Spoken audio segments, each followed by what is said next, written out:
really can't believe it is still dark outside. Good morning, everybody. It's Wednesday. I have the day off. I've been up for maybe an hour or so, but I've just kind of been lazy because I have the day off. That's what I do. Just scrolling Facebook, YouTube videos, watching really random stuff, but I'm getting hungry, so it is time to go make breakfast. I definitely have to stand beside the fact that breakfast is probably my favorite time and or meal of the day. Well, sun's finally up, kind of. It's a cloudy day. Procrastinated a bunch this morning on getting ready, but I feel disgusting. I need to shower so bad, so I'm gonna do that and get changed into normal clothes, as much as I'd love to stay in pajamas. So I'm finally changed into regular people clothes. I don't really feel like doing my hair and makeup today. I'm gonna give my skin a break, and I'm gonna give my hair a break from constantly blow drying it and flat ironing it. And now that it's getting colder, it makes it super frizzy if I blow dry it and flat iron it. But yeah, I'm gonna get another cup of coffee, and then I have no idea. There's something about hot coffee on a cold fall morning that just mixes so well. And the puppy, of course. Because you can forget the baby. Yeah. Not too many days we can do this, baby. Yeah, because soon it's going to be snow on the ground. I don't know when, but the way the temperature's been lately and the way the air smells, it might not be that long. But yeah, as you can see, they're doing fine. Jazz doesn't much like coming outside, which is why she's not out here with me. But I try to get Bebe outside, because while they're being treated, it's good for them, to get outside, get some stimulation and fresh air. But Jazz, I call her Spaz for a reason, and she doesn't much like coming outside. She kind of literally freaks out. She might have anxiety, but once the flea problem is taken care of, I'm going to take them back to the vet for a checkup and see if we can figure out what's wrong with Jazz. But she eats, she drinks, she's fine, but What? You're just so happy. Happy Pucky. What's all that? What's all that? See, they're both doing just fine.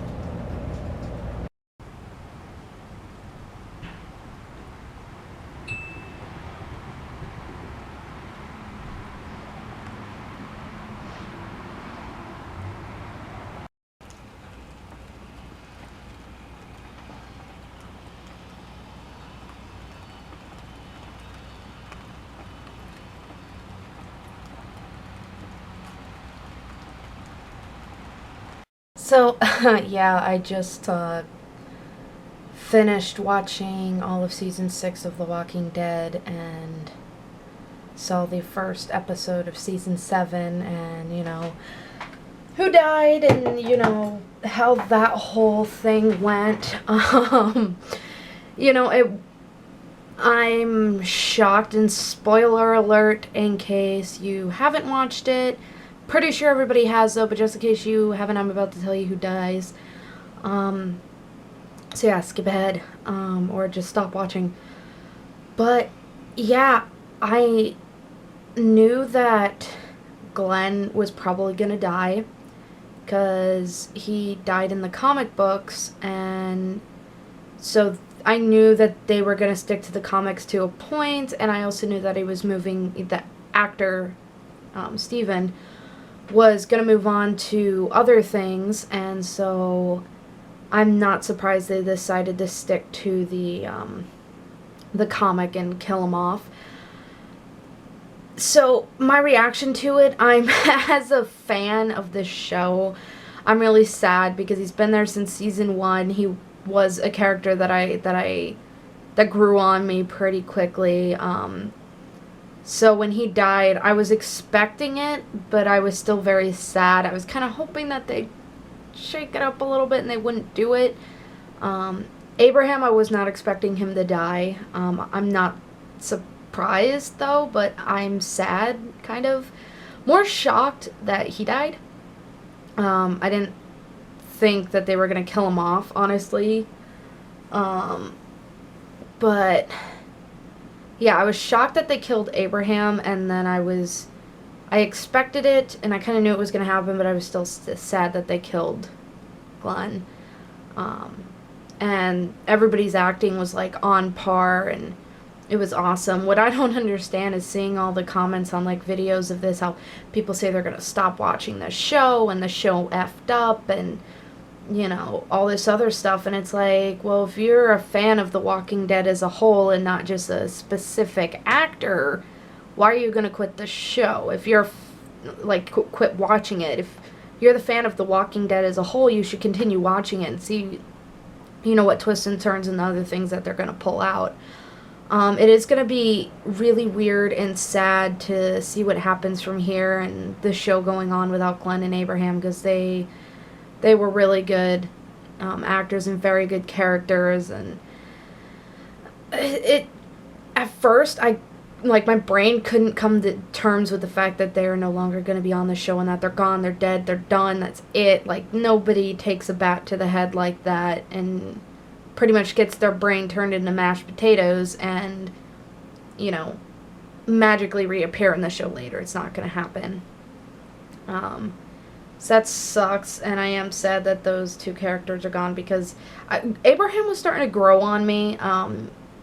Glenn I've always been a fan of since season 1. Honestly, he was one of my favorite characters, so I'm very, very upset that he's gone, but it is what it is. It's a show, you know, actors can only stay on a show for so long, you know, and if you're a really good actor, you're going to get pulled off to do other projects, other movies, other shows, and, you know, your life's going to go on from there. You can't just stay doing the same thing every single day. And, or let me rephrase that, you can't stick doing the same show every single day of your career. Eventually it's going to get old, and you need to expand. You need to secure your job as an actor, your career as an actor, by doing other things. That almost sucked. And expanding, you know, your career as an actor. But it's going to be weird not seeing Glenn or Abraham, and I am curious to see how the other characters in the show are going to react to it, how they're going to move on. And I really feel bad for Maggie and Daryl, honestly. Maggie, because now she has nobody. She's lost her dad, she's lost her sister, you know. We never got to see her parents, but, you know, she lost her mom, and, you know, now she lost her husband, Glenn. Like, she has nobody, and as far as I know, she's still pregnant, so, you know, it's going to be interesting to see her character development from there, and how that's going to go, and what's going to happen to the rest of the characters. And I feel bad for Daryl, because I'm starting to think he's going to carry around the guilt that he got Glenn killed, because, you know, Negan, you know, gave him that one strike for acting out. But then when Daryl did what he did and he punched Negan in the face, that's what prompted him to kill Glenn. So I think he's going to carry around that guilt, even though I know Daryl never intended for that to happen. And, you know, nobody should hate that character, because, you know, you got to think about the situation they were in, how they were reacting to the whole thing. And it was really messed up, but I think Daryl's going to carry that around for the rest of his life, or, you know, till whenever they decide to kill him off of the show, that he was the one who got Glenn killed. So that's going to be interesting to see how that goes, and how Maggie decides to deal with it, and her character growth from here, and how everybody else decides to deal with it, and like how they plan to get through the situation, and, you know, stuff like that. So I'm interested to see, and I'm probably going to keep watching. But yeah, I've just kind of been sitting around relaxing. I put on my robe because I have my window open. It's raining. It's a little chilly. I haven't been doing much. Yeah.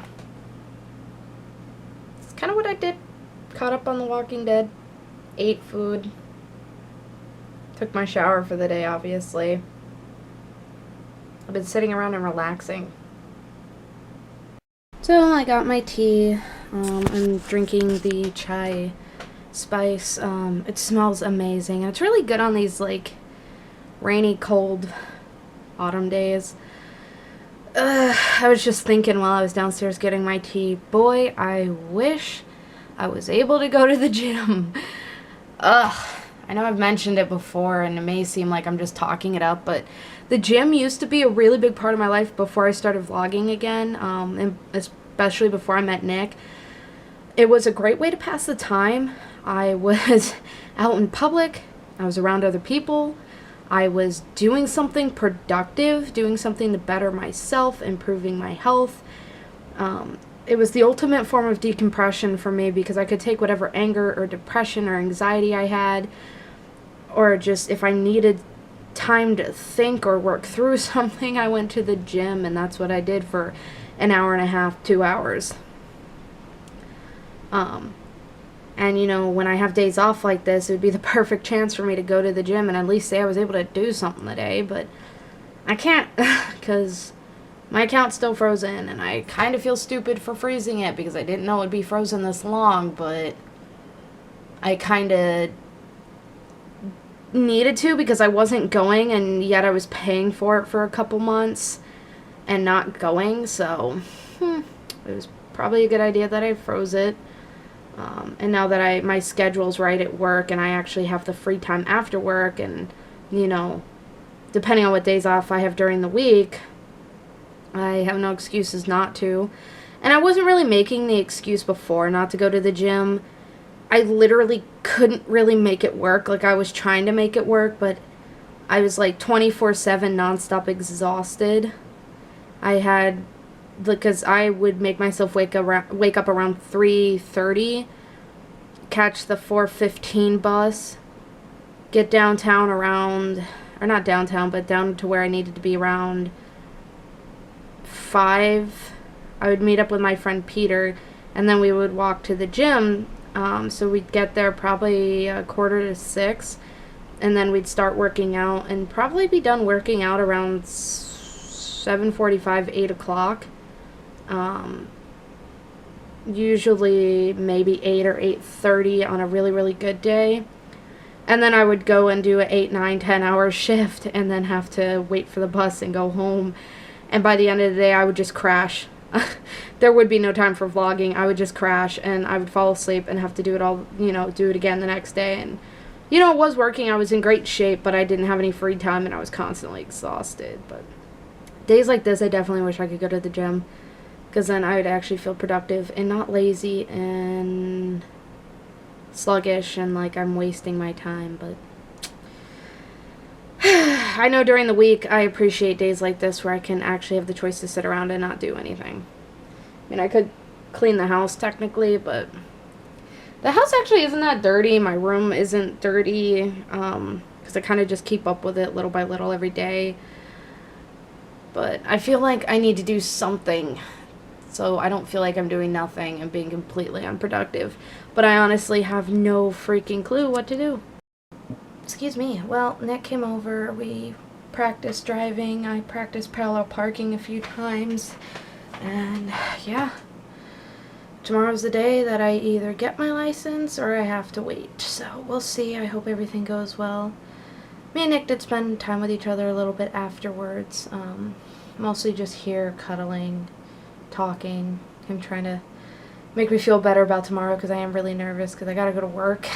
I gotta get up at 4 in the morning, deal with work, and then we gotta rush down to the DMV so I can take my driver's test and hopefully pass. Hopefully. I mean, I'm nervous, but we'll see what happens. Anyway, it's late. I need to take my melatonin and go to bed. So yeah, I'll see you guys tomorrow. Hopefully everything works out. We'll see. Good night.